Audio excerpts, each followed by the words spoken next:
Netcasts you love. From people you trust. This is Twit.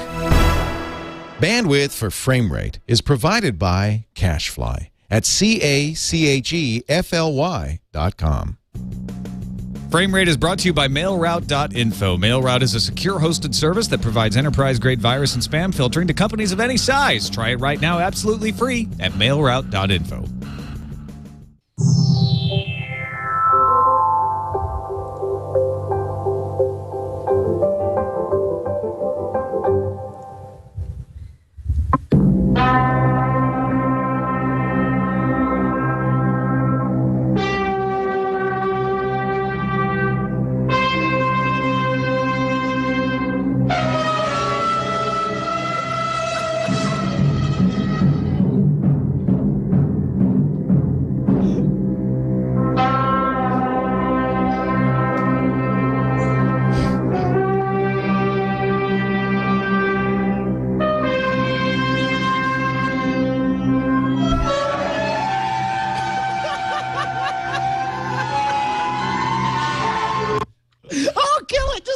Just go. Start the show.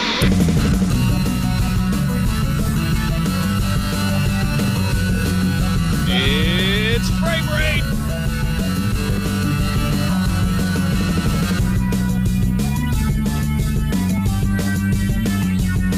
Welcome to Frame Rate. I am just one partial fraction of your host, Tom Merritt.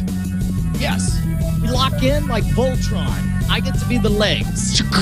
I am the middle finger. That's everything else is Raygun 01, Mr. Jason Howell. That's how we roll on Frame Rate, sir. That's right, baby. Wow. Thank you. I will go ahead and be that. He has no idea what we're talking I have no idea. Sorry, I was pressing buttons. So as a kid watching Voltron, because you had the cat Voltron, but then all of a sudden you had cars forming Voltron, and you couldn't figure out like which Voltron was which. Yes. Oh, absolutely. Yes. I sound like you're patronizing me. This sounds like a first world problem. I was totally listening to what you said about Voltron. And the things. There was different Voltrons. There was like no. I do remember. Some Voltrons that were the cars, and there was like some third Voltron that was like an emo kid or something. Well, and then there was the Battle of the Planets. Right? You tell me, man. I'm the one who said I was confused. There was the Battle of the Planets, but then there was also Voltron, and there was just, what it was is they would take these series that made perfect sense in Japan, and then they would bring them over and they would cut the crap out of them, thinking, well, the American audience, they won't understand this, so let's make it really confusing. Then they'll understand. Well, it certainly worked. Yeah. And 30 years later, I'm a very confused adult. Yeah. Hey, man, how have you been? Sorry, we didn't have Frame Rate last week. It was a little bit of a schedule. But it did allow us to do a Twit Christmas special or holiday special, or as John Hodgman put it, Saturnalia special, that will air. If you didn't see it live, it will air as part of This Week in Tech Sunday after Christmas. It'll be in the feed for you as a special holiday present. Awesome. Well, good. Well, meanwhile, I wasn't able to be there for Frame Rate last week because I was a little bit on the other side of the planet. We'll talk about that. Just a little bit? Or were you entirely? I was 1,000 miles away from being on the exact opposite side of the planet from where I am right now. Wow. Were you tempted to make that 1,000-mile trip just to say you could go to the exact opposite side? Not in the least. Not in the least. It turns out that when you travel halfway around the world, that's far enough. You know what? I can say I did it. You made it back for what I will say without equivocation was the most anticipated release of a geek movie this year. Oh, my gosh. Are you setting up our big story? It's time for the big story.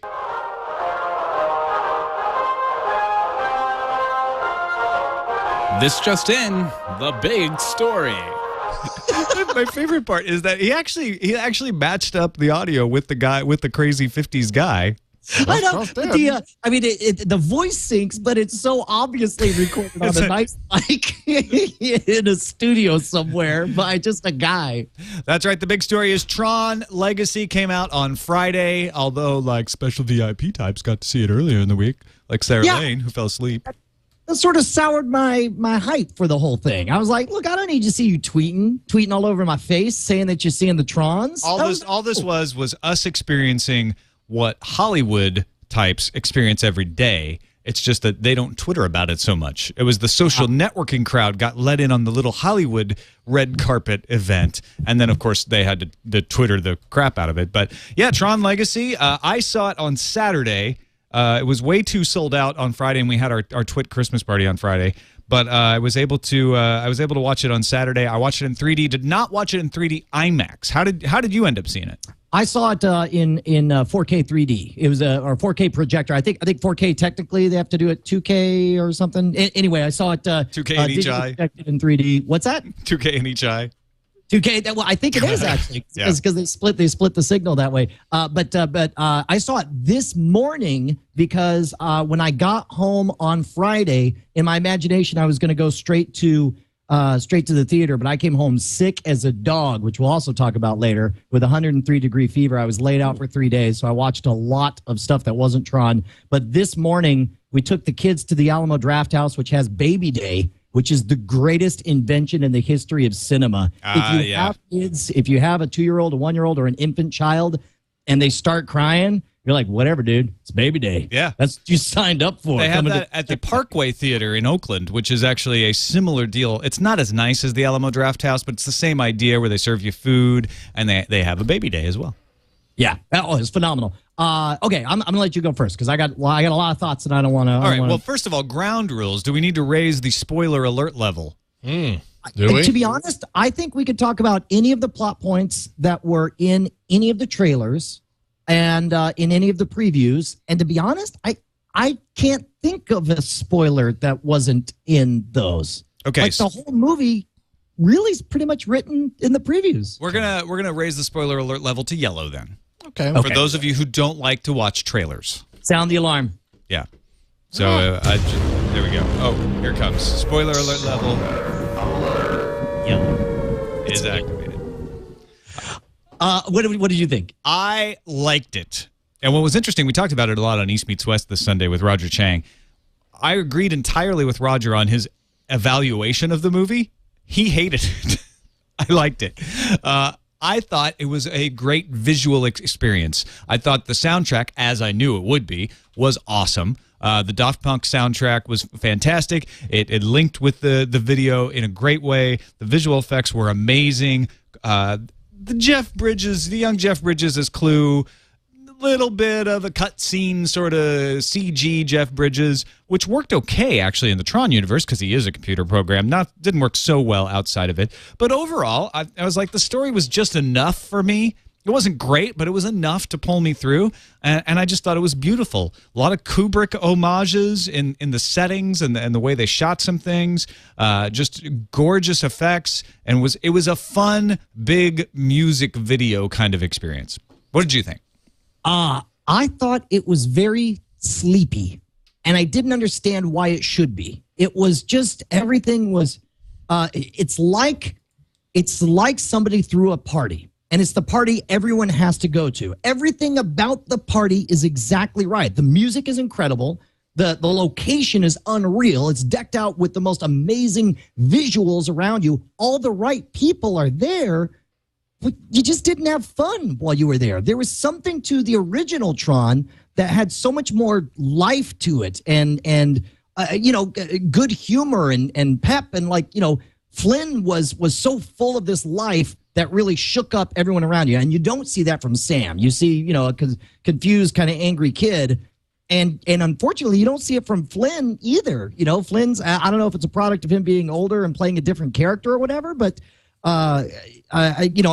we may need to raise the spoiler alert specifically here, but his meeting of Sam was the biggest letdown ever. It's like if my dad was gone for 21 years, and then I run in and see him, and he says hi to me, gives me a hug, talks for maybe 30 seconds, and then walks out on the patio to have a smoke and just ignore me.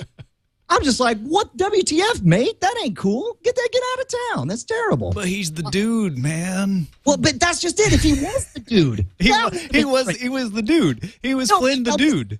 He wasn't the dude enough because Like, that's what's great about the original Tron is Flynn just took the whole world as a joke. He wasn't afraid of, like, it's like Flynn wrote half this world when he goes into it the first time. So he thinks it's a joke, and he's carrying a secret that he's a user.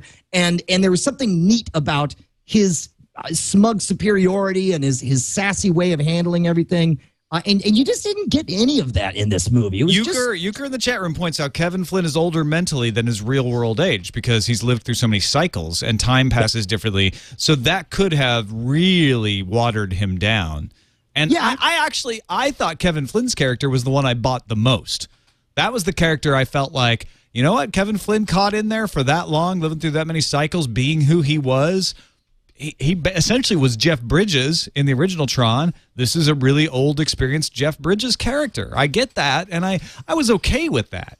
The other characters, Cora was a little flat. She was gorgeous, but just a little bit flat. Sam was real, like, one note.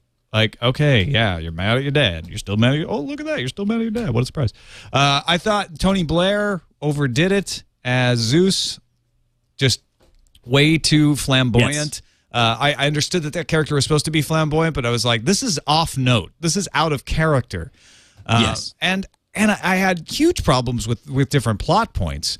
Like, why the Tron character, particularly, who the movie is named after, we barely find out why he, what happens to him, right? You're kind of left with a question there. We don't find any idea why he ends up sticking around with Clue, and we don't really understand what he does at the end of the movie. It's like, what's the motivation for Tron? And why does he have his mask down the whole time? Could they not afford the Boxleitner effect? I wonder if that was part of it, and I also wondered if we weren't supposed to figure out that was Tron within the first, like, 5 seconds, since he's clearly got the Tron logo on his chest. Yeah. The same thing that the actual Tron wore. Far and away, my favorite parts of the movie. We made, you know what? At this point, let's raise the spoiler alert up to orange. We do definitely need to go up to orange for this. Yeah, I was skirting it pretty close there on the yellow, talking about Tron. Okay, my favorite parts of the movie are the brief remembrances of the wide-eyed universe that these 3 young guns who want to change things for the better have. When they're remembering when it was Tron and Clue and Flynn just hanging out, talking about how they're going to change the world. Like, that was awesome. And it was maybe 15 seconds because it was energetic and it was full of life and it was everything that the rest of the movie wasn't. And everything was just so slow. Even the battles were slow. Even the light cycle thing which was dazzling and maybe even realistic about how, I mean, did the light cycles feel fast to you? Did any of the flying battles feel fast to you? No, the flying battles in particular did feel elegant. They felt like they were synced to the Daft Punk soundtrack to be atmospheric. They felt like jellyfish sparring with each other. Which is why I liked the movie, because I was like, I don't like this plot. I don't like the way they're telling the story, but this is really pretty.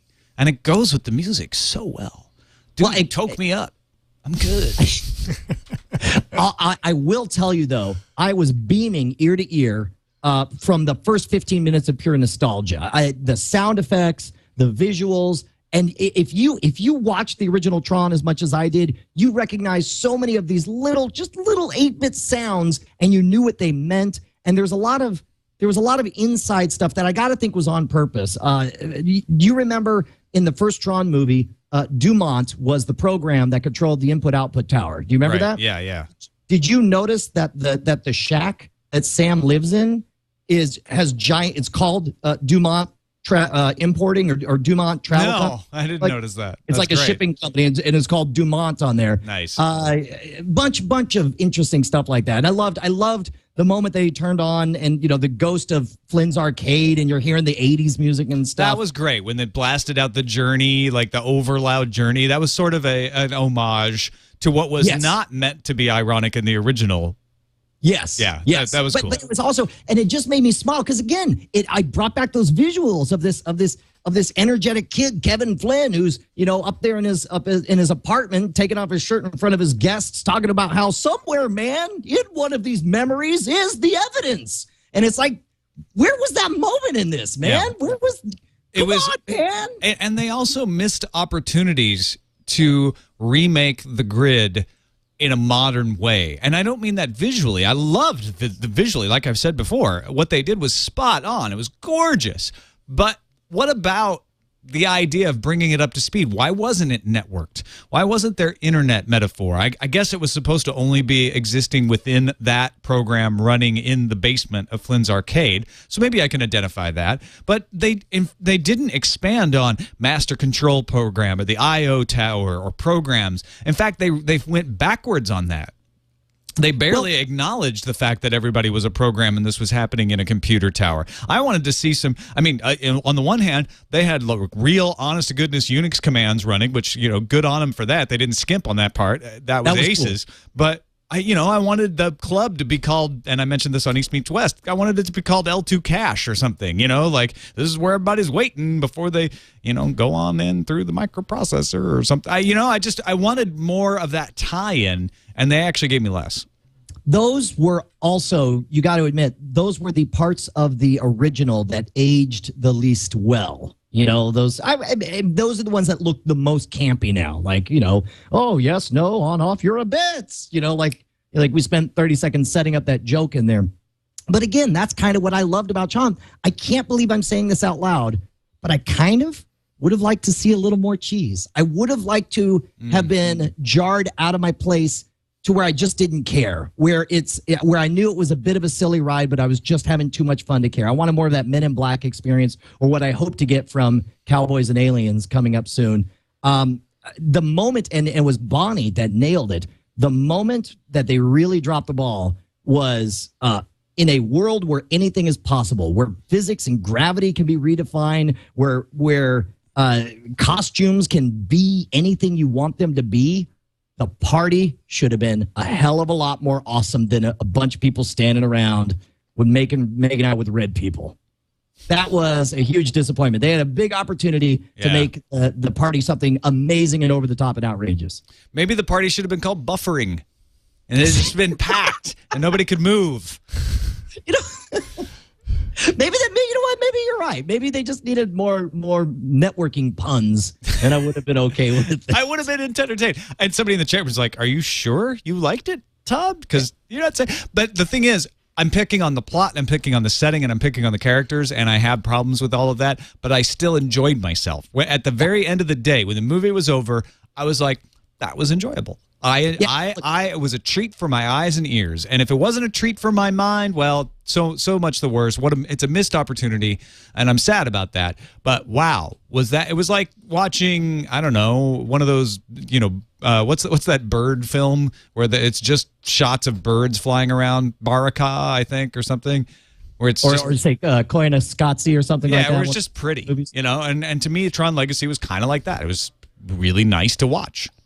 Yeah, I don't think about it in terms of whether I liked it or dislike it. I think about it in terms of whether I'm glad I went or whether you should go or you shouldn't go. And the answer is, if you are a geek, yes, you absolutely should go. You should experience this. You should have the experience of these visuals. Certainly, the transition from 2D to 3D was awesome because they spent a good 15 minutes getting you comfortable with the 2D presentation. And then when it happens, it was a neat surprise. Even knowing that this was going to be what happens, all of a sudden you're sliding and you feel this kind of vertigo moment. It was really cool. There's a lot they did right, but there was just not that spark. Not that it looked like nobody was having fun. All right. I think we've wrapped it about as up as we can. So let's move on to another big story.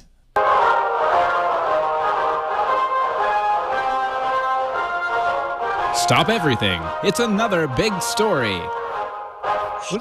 I also like the fact. I like the fact that he's just heating glass. No, that's what I look at. Like, really? You're just heating glass? Okay. Audio listeners, we're talking about the video. Another big story. All right. So you just got back from Indonesia, and you were there for a few days. You were sick. I'm sorry to hear that. But not until I came back. While I was there, okay. So, but you had time to watch some television when you were in Indonesia. What's Indonesian television like? You know what? It is a fundamentally different thing. First of all, I did not realize Indonesia is huge. What do you think the population is in millions of Indonesia? No cheating. No cheating. 15 million. What's that? 15 million. 200 million Wow, people. really? 200 million? That's almost as big as the United States. We're at 300 million, right?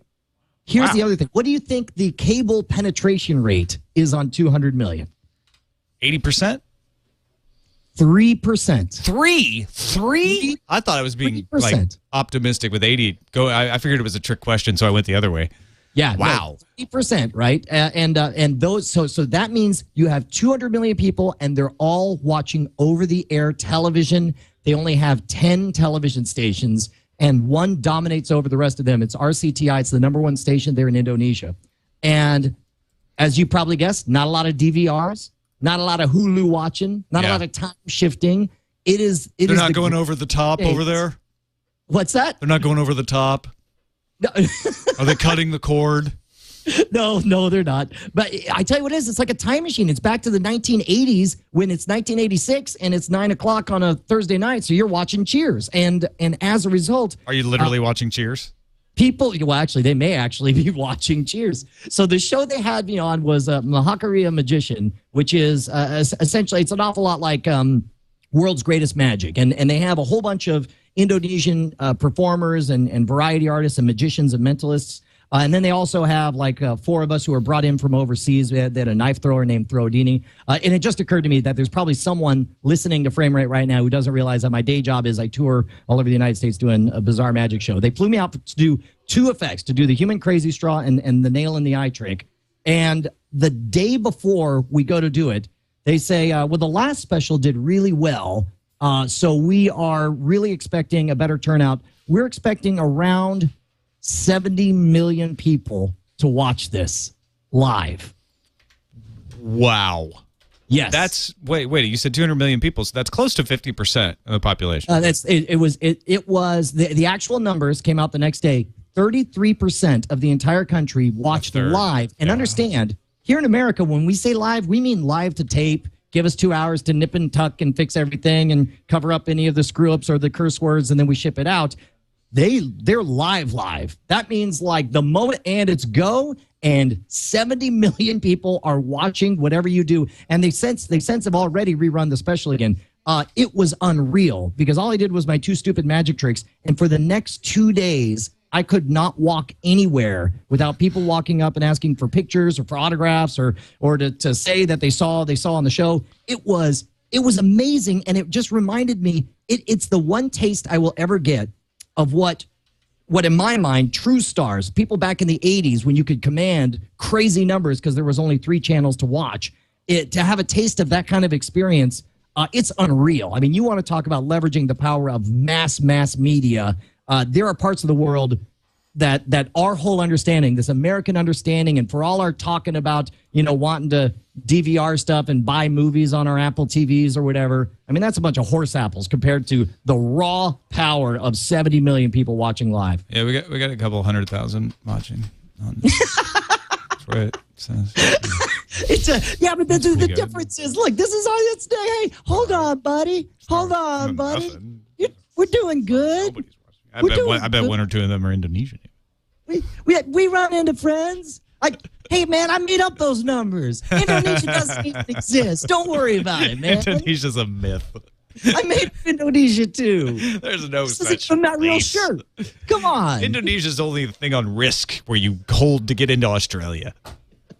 No, and all of you Indonesians, I am just kidding. We know Indonesia exists, but no, it is kind of interesting to think about a sort of a time machine for media penetration and what that means for the choices people have, but also the impact that you have as being a member of that media, and you experience that directly. That's really, really interesting. Also interesting, their big movie on the channel that they're promoting today is National Treasure. I'm not going to lie. While I was out there, I watched Cloudy with a Chance of Meatballs again. It was on HBO. They did have cable in the hotel I was in. Oh, my God, is that a great movie. Cloudy with a Chance of Meatballs. There it is, National Treasure. One of my top 10 comedy movies of all time. Oh, National Treasure 2. Oh, yeah, sorry, National Treasure 2. not right. even the it's real not like It's like they're old-fashioned, going back to the classics. They're up to date. What do they look for in National Treasure 2? Like George Washington's coaster or something? Also, the Omen is playing on RCTI 21. Yeah. So, anything else as far as the type of shows that you see on Indonesian TV? A lot of it is structurally very familiar territory.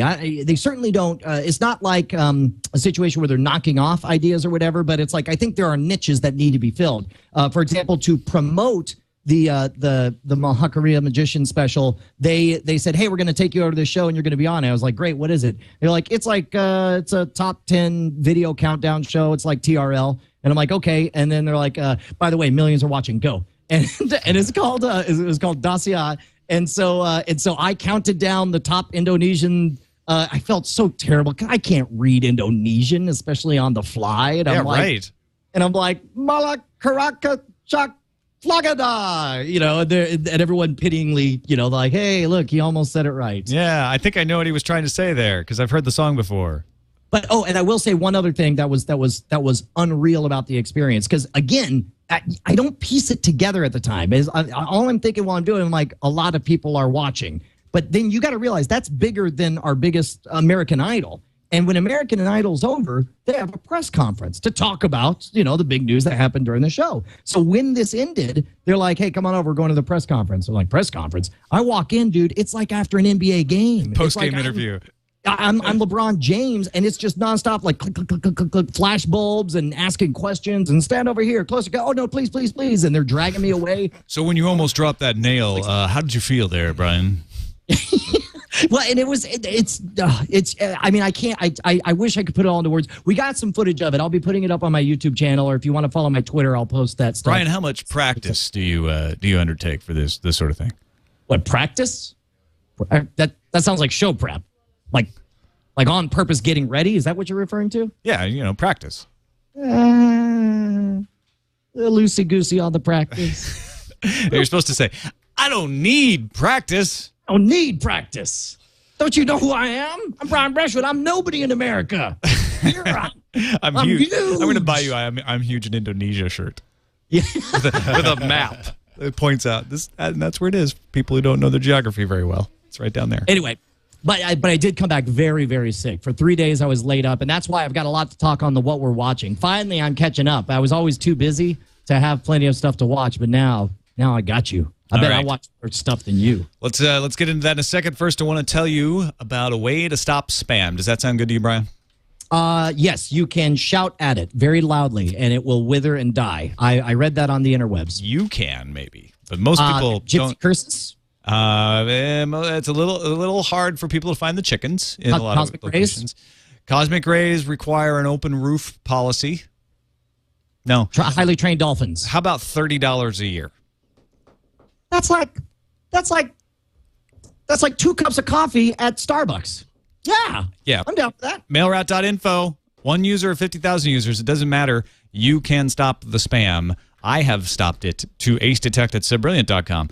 Normally, I'm very hesitant to give out an email address in a public situation like this. I have been since 1996 when I registered at subbrilliant.com because I didn't want it to get overwhelmed with spam. But you can't stop it.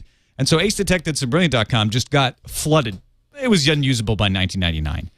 It was essentially just like, you know what, I can't even give this out anymore. Forget it. I remember actually my aunt came to San Francisco in 2001, emailed me at that address because that's what she still had when I had given it to her when I was still using it. And I never found out she was in town because I couldn't see it amongst all the crappy spam. I can now use that email address again thanks to mailroute.info. I edited my MX records. I have all my emails sent to MailRoute. They strip out 90+% of it, get rid of it because it's spam. They have a great algorithm.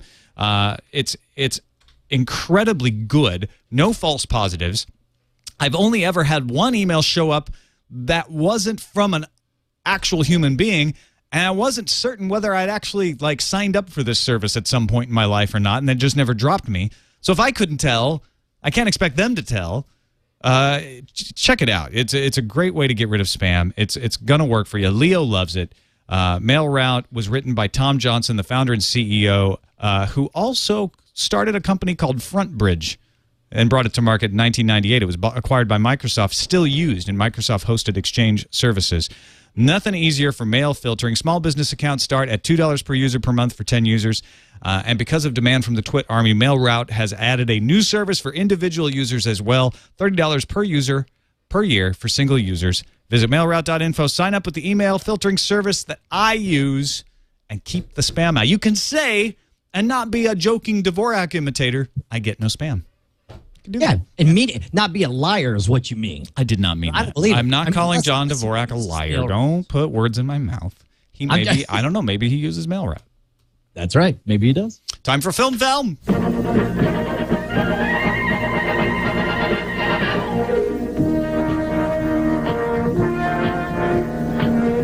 We take you to the latest film news on Frame Rate with our Film Found segment, the worstly named segment on the internet.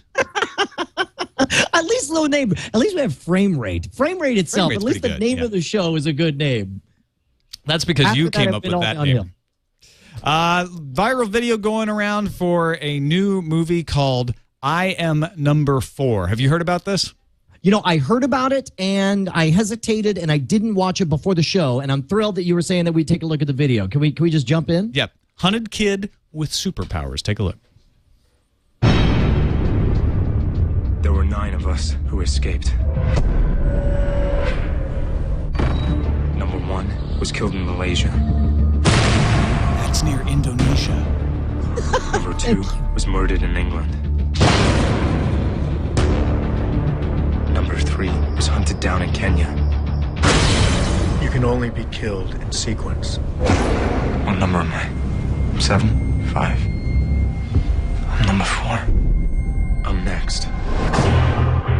I've been on the run since I can remember. You keep your head down. I know how to blend in. You're gonna do well here. John Smith. Okay. You don't want to tell me your name.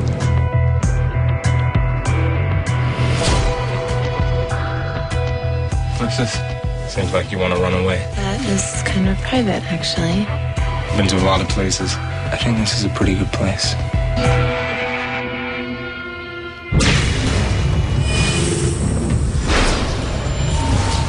You were given these powers for a reason. As you focus, you're gonna learn to control them. They're here. Where is the boy? There's a hell of a lot more coming. I'm not gonna let anyone hurt you. I'm not leaving.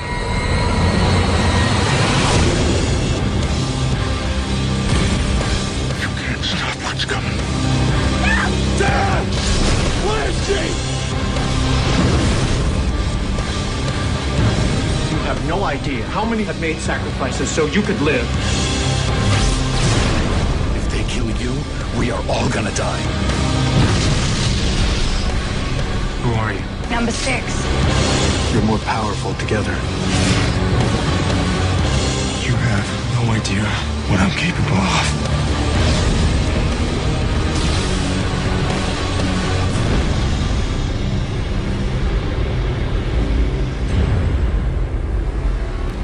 Yes, when beautiful white people are threatened by ugly white people, this metaphor for white man's burden gives Michael Bay the perfect vehicle for explosions and slow-motion flipping of police cars. You know, I am not a big believer in Michael Bay. I feel like I've been burned more times than I've been thrilled with his work. And in fact, I didn't know he was involved. I just heard I Am Number 4 and I just watched it. And it was only when his name showed up that I was just like, Yeah, you know, I should just say the second I saw his name, I chuckled. And that's probably not the right reaction not the you should reaction have they were when you looking see for. somebody's name. Yeah. You know, I love the idea of this. It's based on a teen science fiction book by Joby Hughes and James Fry, which maybe I should try to read because I like the idea of this sort of like this countdown where they're eliminated in order. They have superhero powers and they're being hunted down, but it just does not look appealing to me from this trailer. Even the middle of the trailer is kind of boring. You can't deny there are a bunch of very attractive white people in this trailer. No, you cannot. If that's what you're looking for in a movie, this is the movie for you. Attractive white people. Brought to you by Michael Bay. Yes. Nothing better. Don't forget tattooed evil people coming after them. That's right, of course. You know what? I will probably not go see this unless. But I tell you what, I drop all, and this is a general rule. I drop all predisposition or prejudices the moment I hear exemplary reviews for something. Like, this is an outstanding piece. Like, there are movies that I have watched the previews and be like, I hate this director, I hate the premise, I hate the setup, I think this looks stupid. And then the next day I will read a review that is passionately like, this is revolutionary, you're gonna have an experience that you never believe for X, Y, and Z, and I'll drop everything and go see it. But my guess, I'm a gambling man. Yeah, go ahead. If I'm a gambling man, I'm the over-under. I'm gonna say 5% chance that I'm going to end up seeing this movie. Broken LCD. Attractive white people. Is there anything they can't do? apparently, the answer to that is act. While conducting research for a canceled documentary on the making of 2001: A Space Odyssey, Warner Brothers found 17 minutes of lost footage from 2001: A Space Odyssey. We saw some of that lost footage at the opening of the show. You know what? That was the lost footage that we played. I'm pretty sure it was that band. I think it's different footage. According to reports, Douglas Trumbull mentioned the footage in a Toronto presentation last week. Apparently, Kubrick cut out approximately this amount of the film shortly after it was premiered. So some people saw this in the theaters, and then it was cut out. So if you thought 2001 couldn't get any longer, you were wrong. You know, I'm not somebody who hates the length of 2001. To me, watching the movie 2001 is like meditating in a room. It almost on a visceral level takes me to another place, and it takes me outside of my current problems, outside of my current life, to some strange other world with a flavor all its own. And just like, whether, what's the difference between sitting in a room cross-legged and blissing out for 2 hours or 2 hours and 20 minutes? I think I would be really excited to see the extra footage of this. Because here's what they got. Some shots from the Dawn of Man sequence removed, and a new scene was inserted where the ape pauses with the bone and is about to use as a tool. Some shots of Frank Poole jogging in the centrifuge were actually removed. Those aren't all of them. There were more. An entire sequence of several shots in which Dave Bowman searches for the replacement antenna part in storage was removed. Not over here. Oh, not in here. Okay. No, not in my coffee cup. They took some of that out. A scene where Hal severs radio communication between the Discovery and Poole's pod before killing him was removed. That actually explains a line that stayed in the film in which Bowman addresses Hal on the subject. So that's a good one I'd like to see. And some shots of Poole's spacewalk before he is killed were removed. Yeah, this is that whole thing where it's like every time remember when DVDs first came out and they were all like with deleted scenes, and it took us about a decade of looking at these deleted scenes to realize that for the most part, deleted scenes are deleted for a reason. Most of them we know why. They just stopped seeming like such a good deal, It's always interesting to see, like, from a cinematic point of view, from a directorial point of view, like why it was deleted, where the thought was going. I still enjoy watching deleted scenes for that reason, but I know what you're saying. Like, we used to think we were going to get extra secrets or parts of the story that were hidden from us, and it turns out, no, not really. I mean, and that was good for something like Star Wars back before they started, remaking it in 18 million different ways. But like early on, when you just had this hunger for just one more little sliver of this strange world, like I got so jazzed listening to the Star Wars radio drama because the opening scene has Luke listening to an Empire recruitment tape because he wants so bad to fly, and I'm like, wow, this is amazing. This is Luke being excited about wanting to join the Academy to fight for the Empire. Yeah, that's extended universe stuff. That's awesome. Yeah, and then some of those scenes, like there was the scene with I forget who his friend is, his loser friend, and then they look up and they actually see the two space cruisers fighting up there. Those were cool, but I think it's very rare that a slice that insignificant is going to mean so much to most people. And finally, in film, Ridley Scott's set to begin shooting the Alien prequel in February. And good news, H.R. Giger has been confirmed as a contributor to the prequel. He is the originator of the xenomorph design. He was left out of Aliens, because James Cameron only needed a new Alien Queen design, and he came up with that himself, apparently. So it's good. I am a huge fan of Giger's art, and very excited to see him back on that. Yeah. He also did a bunch of the art for, I think, Poltergeist 2. Did you see that? I didn't. No, I didn't realize he did that.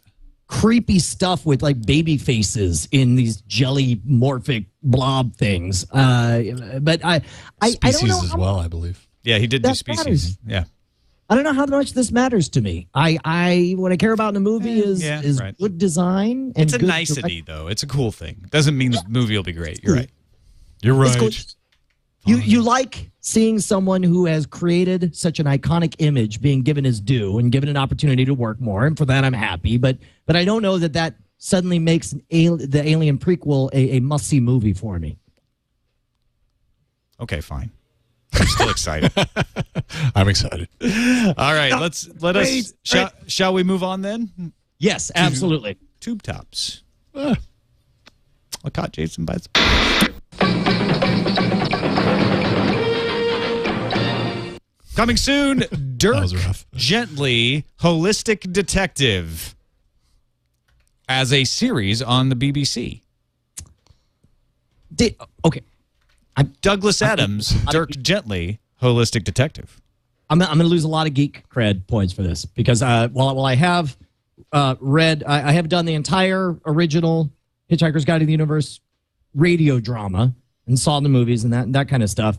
I think I only started the audiobook for Dirk Gently. That this is a completely different story. Yeah, it's not in the universe with Arthur Dent. Just watch the trailer. Based on an almost unswerving belief in the fundamental interconnectedness of all things. Stephen Mangan is Dirk Gently. Don't you get it? These are all part of a web of events connected by a common thread. In the first ever TV adaptation of Douglas Adams' Holistic Detective. No doubt you're still clinging to the misguided belief that it was all just a coincidence. But it was, wasn't it? Dirk Gently, coming soon to BBC 4. Well, I mean, it looks cool. Yeah, what? It looks good. I mean, are you a big fan? I'm a big fan of Douglas Adams. I am not as big a fan of Dirk Gently. It's got the same voice as Douglas Adams. It's a little less whimsical though, because there's no Zaphod Beeblebrox. There's no Heart of Gold machine. There's no craziness. It doesn't have that like kind of almost anarchic plot where it just twists from one thing to the other. It's a little more sedate, mostly because it's limited to Earth, I guess. But the idea is Dirk Gently is he has his ideas of how the world works, and it's a kind of a question of whether he really is a holistic detective or he's just really good at pattern recognition and makes things look like they fit into his theory. So is this like is it kind of like a psych angle or a Sherlock angle? No, it's a little bit of a Sherlock angle. Everything is connected. It's holistic. You can't. Nothing is a coincidence. Nothing is irrelevant. Okay. Well, cool. No, I'll give that a try. Yeah, it's a comedy. It's not going to be like Sherlock. Sherlock is something else. Sherlock's on. Oh my gosh, is it ever? I watched the first one again. Did you watch the pilot version or did you watch just the Study in Pink again? Study in Pink. Yeah, there's a pilot version of A Study in Pink that's slightly different. I kind of liked it better. Really? What's different? Yeah, I'm trying to. The plot just seems to move easier. There's none of that big grandiose press conference with the text messages coming in. Lestrade just calls him out of the blue. So there's more interaction between Watson and Sherlock. I don't know. I thought it was a little more direct. Huh. Well, that's I don't know that I'll watch it a third time, but I had to watch it a second time to watch it with the missus so that we could both watch the second and third movies as well. On to The Walking Dead. We know that it's on break between seasons, but someone has put together a video showing every zombie kill from The Walking Dead. So you may think, oh, we don't have time for this. Yeah, 70 seconds.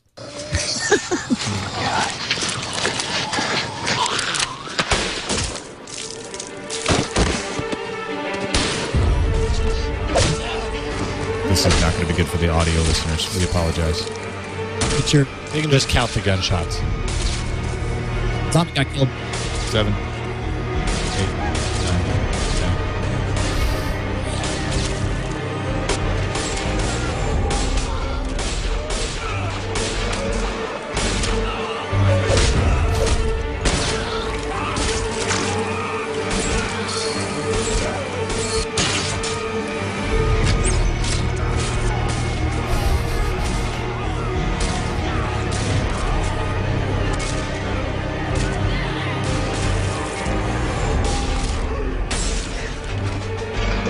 35. Yeah, there needs an on-screen counter. That's it. That's all the zombies they killed in the entire 6 episodes. That's a shockingly small amount of zombie killing, considering it was is, 6 full hours or 7 hours of programming. And it hammers home how little, like videos like this, I don't think get the point of The Walking Dead. It's not about the zombie killing. And for me, it's not. I mean, I could care less about those moments. It's about the people. Ain't about the killing. It's about the people. It's about the living. Yeah. And finally, in Tube Tops, Sci-Fi announced they are canceling Stargate Universe, so the last 7 episodes they'll show this spring are the last 7 episodes of the series, which is very disappointing to me because I felt Stargate Universe really hit its stride this year. This is when it was getting good. This is when it was worth watching. I couldn't wait to see what they were going to do next season, where they were going with this. They had a real plot. It had legs, and it just shows to me Sci-Fi is not about science fiction and fantasy anymore. That's a sidelight for them. That's what got them here. They will never abandon it entirely, but this is not the place to turn to when you want to get your sci-fi fix. Gone are the days of Babylon 5, where they would give you 6 years to really get your legs underneath you and get going. Yeah, I mean, there is no outlet for pure science fiction and fantasy anymore. You're just going to have to find it where it lies, which brings us to our topic for Cipro. But I don't want to take away your ability to talk about what you've been watching because you've been watching so much. So give us the lowdown before we move on. I'm going to have to run it down super, super fast because between flights and between being very sick, I watched a lot of stuff. I finally have really been spreading my Netflix streaming wings and flying all over this place. I finally watched Christmas Carol from last year with Jim Carrey. That was on the airplane. Hated it. It was either silly or too British, too realistic or too silly. Have you seen the Patrick Stewart one? No. This is the one with Jim Carrey, the animated. No, I'm saying, have you seen the Patrick Stewart one? Oh, no, I haven't. Okay, because if that one's too British, then maybe too British would be it, but I think it's probably not it. I think too British all the way. I actually liked it, how hard it went. Like, I'm like, wow, this is very, very realistic. And then it would get stupidly silly all over the place. I was like, well, this is silly, and I wish I wasn't watching that. So it's like, I think I might really like the Patrick Stewart one if it just went all the way and really owned the Britishness to it. I watched Inception again. Watching Inception a second time is so much better. It's so much clearer. There's so many fewer questions you have, and it's almost like you just feel like I was 100% right in the way I read the movie the first time. Interesting. He's definitely awake the entire movie. Good to know. Except for the parts where he's clearly supposed to be dreaming. I watched all of Lonesome Dove, all 7 hours with a 103-degree fever. It's on instant streaming right now on Netflix. If you've never watched it, I am not a cowboy guy. I don't dig on Westerns in general, but it's really amazing because even though this was made in the 80s, it's a period piece, and they do such a good job of representing life in the 19th century, it doesn't show its age at all. Robert Duvall, finest performance of his entire career. His performance of Gus is so engaging. You will definitely spend the last 30 minutes of the whole experience crying your eyes out. It's amazing. Definitely see Lonesome Dove. And I watched the Banksy movie, The Exit Through the Gift Shop. Yes. Wow, was that movie not at all about Banksy? And I don't even know what it was. And I just felt betrayed and like it was a huge disappointment. Did you watch it? Yeah, I actually watched it a couple of nights ago. I actually thought it was great, but I didn't have any preconceived notions. I just knew it was a movie about street art, but I thought it was fantastic. I only knew that it was called The Banksy Movie. Oh. Exit Through the Gift Shop. And I'm like, who's this Joker I'm watching? This guy's really a Joker. Yeah, he is. Do you think you need to have 103-degree fever to watch any of these? No. To appreciate them? No, but that's why when I'm totally immobilized, it's my excuse to be like, you know what I'm doing today? Nothing. I'm going to sit and watch these moving images and rate these frames. Yeah, rate the frames. That's right. Have you watched anything, Tom? Well, I watched Tron Legacy, and I have been watching Top Chef All-Stars. Actually, quite enjoyable because they brought back the best chefs. I was, a lot of the shows that I watch every week are gone on hiatus for the holidays. So I'm not watching Stargate Universe every week. I'm not watching Sanctuary every week because they're all in their mid-season breaks. I always fall back on watching Firefly again. I find that I can never see a Firefly episode too many times. And it's funny is I know I like it. I get excited. I'm like, I'm going to watch a Firefly. So I pick it up in whatever format, because I own it in like 8 different formats, and I start looking at the episodes. I'm like, oh, yeah, that episode. I don't know if I want to watch that. Well, I guess I'll watch that episode. I guess that episode's okay. And then I start watching it, and I'm like, this is the best television ever. That's why I like going through miniseries or series in order, because there's no question to it. You're like, what am I doing next? The next episode. And it takes that decision, because I short circuit on the decision all the time. I'm like, I'm just going to read some articles instead. World of Warcraft Cataclysm kind of took away a big chunk of TV watching time. And then, is it as good as you hoped? Yeah, it's great. But then also at the same time was working a lot extra because Leo was gone on vacation. And so, yeah, I am in that position you were in, where you weren't getting a chance to watch as much, but I will definitely be watching a ton over the break. We're not going to be doing a frame rate next week, but we will be doing one after CES, is my guess. I don't think we'll be doing one the week of CES. So it'll be a 2-week break on frame rate, and then we'll be back on January 11th. Awesome. Maybe we should just do seasons of frame rate. This is our mid-season break. That would be fitting, actually. Season 1.5 begins January 11th. That means we gotta end this one on a cliffhanger. Like at some point, I'm gonna have to be like, "I'm sorry, and then I freeze, and then my screen goes black." And to then be you're continued. Like, join us next year. Meanwhile, next year you need to pick up after the mid-season break Fringe and start. Have you watched any of Fringe yet? I told you everything I've watched. Was that not enough stuff I've watched since the last time we've talked? Did it include Fringe? No, it didn't. Then it wasn't enough. No, it wasn't. Okay, no, because, here's the thing. They're moving it to Friday nights, which means that's going to kill it. And in fact, if we can go out of order, I want to show the Friday night death video first, even though that's not the way we have it in the lineup, to set this up. Fringe is a fantastic science fiction series. It has really come into its own. The plot is incredible. The characters are fantastic. It is a really, really good series. And they actually decided to put American Idol on Thursdays and bump Fringe over to Friday. And everyone thinks, well, you know what? They just want to kill it. And someone made a YouTube video full of quotes to show you why people think putting something on Friday means that they're going to kill it. Death! Delicious strawberry-flavored death! Death seems to follow you around. Obituaries and death notices? Please! Please, I don't belong here!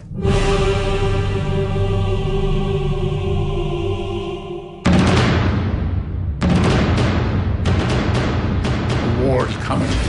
Nature doesn't recognize good and evil. You belong with me. You somehow can power this device? Only one world can survive.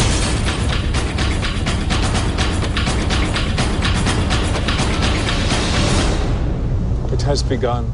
I have set everything in motion. So that you may have picked up on that. That little viral video was made by Fox. Yeah. That, well, or at least it looks like that. No, it was. It was, in fact, made by Fox. Okay. That's what I was wondering. What a bizarre thing for Fox, the people who make it, the people who made the decision to consign it to the death space, to say all this and then say, I mean, this could be the most brilliant thing ever. And to be honest, they probably should have kept their fingers off of it, their fingerprints, so that people really thought it was a groundswell, because they could, if this takes off, make a mint off of iTunes. And then keep the thing on Friday forever. Be like, I don't know, could be about to be canceled. You better keep on telling your friends about it. Could be about to be canceled. One of the things that made me realize how I feel about Fringe, although I have been watching it consistently lately, is this, which is a fan-made mashup of Firefly with Fringe, and I think it was inspired by the fact that Fringe, although it's been on a few seasons and Firefly never made it out of the first season alive, seems to be coming to that same sort of attachment and that same sort of attitude about it. Take my love, take my land, take me where I cannot stand. I don't care, I'm still free. You can't take the sky from me. Take me out to the black, tell them I ain't coming back. Burn the land and boil the sky from me.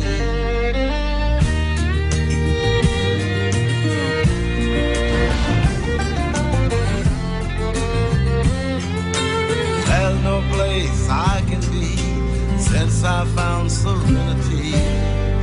But you can't take the sky from me.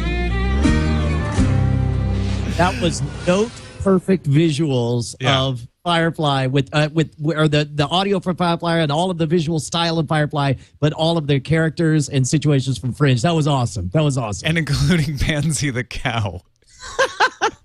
What's funny is I chuckled at that, but I haven't seen the show. You don't even know the reference. But the cow is a regular character. It's in almost every episode. I'm getting excited now. Yeah. I'm just saying, you might want to, I don't know, watch some Fringe. All right, so what can you do to save Fringe if you want to? There are 5 things io9.com says you can do to save Fringe. One is take a hint from Chuck fans. Chuck almost got canceled. Instead of sending peanuts or toys, Chuck fans went one better. They mounted a campaign to eat at Subway restaurants, one of the show's main sponsors, and prove the fast food chain's support for the show achieved more than just getting Subway ads in front of 5 million odd eyeballs.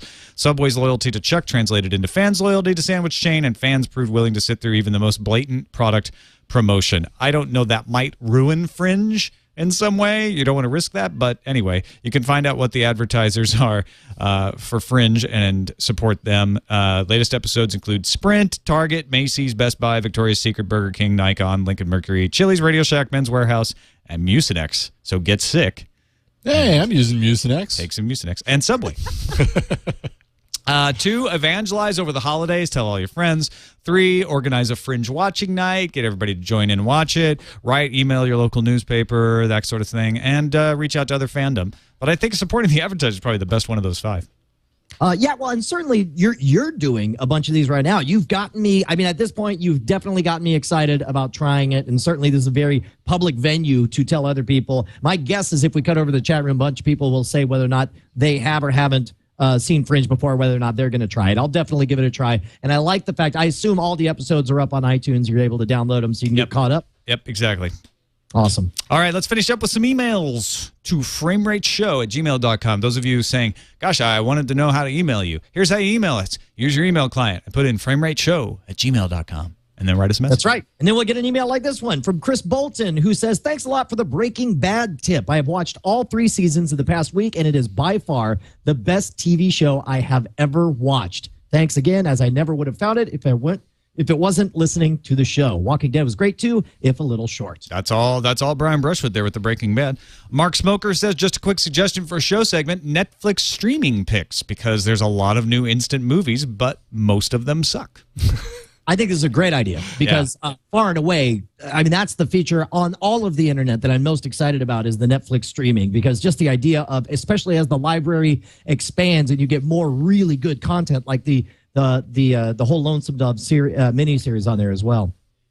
This one says, hello, Tom and Brian. Thank you for recommending Fluke Flicks. I decided to take the Fluke Flicks challenge after it being mentioned on Frame Rate Episode 5. I downloaded the app for my iPad and told it to select a random movie. It gave me The Chase from 1966, starring Marlon Brando, Robert Redford, and Jane Fonda. I added it to my Netflix queue and watched it last night. It was quite good, with a pretty awesome performance from Marlon Brando. Here's a blurb from the movie on the Netflix page. Blah, blah, blah. Skip all that. The movie's definitely worth a rental. Again, thanks for the Fluke Flicks challenge. Love the show and take care. Mike/Iceworm. Hey, that actually tells me something. I don't know about you, Tom, but I want to hear. I would love if every week we shared a Fluke Flicks story, both good and bad, because I bet somebody out there is a true fan who got dealt a bad card and sat through the whole thing and could write us a review of their experience. I know somebody got WrestleMania, a 4-hour experience. Yeah, we absolved them of that responsibility, though, did we not?